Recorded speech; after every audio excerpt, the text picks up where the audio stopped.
دوای ئەوەی شانەی قەیرانەکانی کەرکووک 72 سعات مۆڵەتی دیاری کرد بۆ ئەو خێزانانەی لە دەرەوەی کەرکووکن یا لە کەرکووکن دەیانەوێت بگەڕێنەوە ناوچەکانی خۆیان. ئەمڕۆ لیژنەیەک لە شانەی قەیرانەکان سەردانی بازگەی چیمەنیان کردو لە نزیکەوە لە ڕێوشوێنەکانی بەڕێخستنی هاوڵاتیان کۆڵینەوە. ئێمە ئەو بڕیارە لە جۆرێکەوە چوە جێبەجێکردن سەعات 6 بەیانەوە ئەم شەو وادیۆن لەسەر داوای کۆمەڵی پەیوەندیکردن بەیەمەوە کۆمەڵی خەڵک کێشەیان هەبوو، کێشەی ئەمنی، کێشەی تەندروستی. بڕیارماندا ئەمڕۆ خۆمان لیژنەکە بەسەر پەرشتی لیوا عەلی نوێنەری ئەمنی پۆلیسی کەرکووکە و هەروەها نوێنەری عەمەلیاتی کەرکووک و هەروەها نوێنەری تەندروستی کەرکووک و مافی مرۆڤ لەگەڵمانە سەردانی ئەم شوێنەمە بازگەکانمان کردووە بەیانی توینە بازگەی ڕێگای بەغا ئێستاش بازگەی چیمەنی لە ڕێی سلێمانی.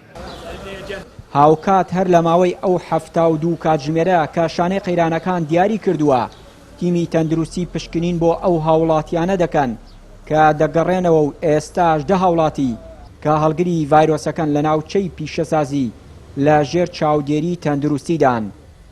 لدينا الآن 10 مصابين. لا كركوك ئێستا 10 حاڵەتی توشبوو لە سنتەری چارەسەری کۆرۆنان لە ناوچەی پیشەسازی لەلایەن پزیشکی پسپۆڕەوە چاودێری دەکرێن.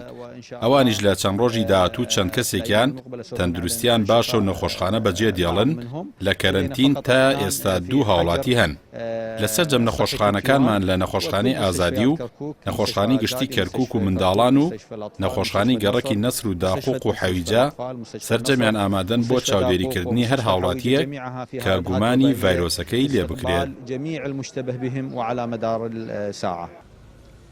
لەو کاتەوەی قەدەغەی هاتوچۆ لە کەرکووک ڕاگەێنراوە ئەو کوردانی کە دەیانەوێت هاتوچۆ بکەن و لە پارێزگاکانی هەرێمی کوردستانەوە بێنەوە کەرکووک باهۆی دەوامەکانیانەوە هێزەکانی لیوای 61 ڕێگەیان پێنادەن تا بتوانن بگەڕێنەوە کەرکووک.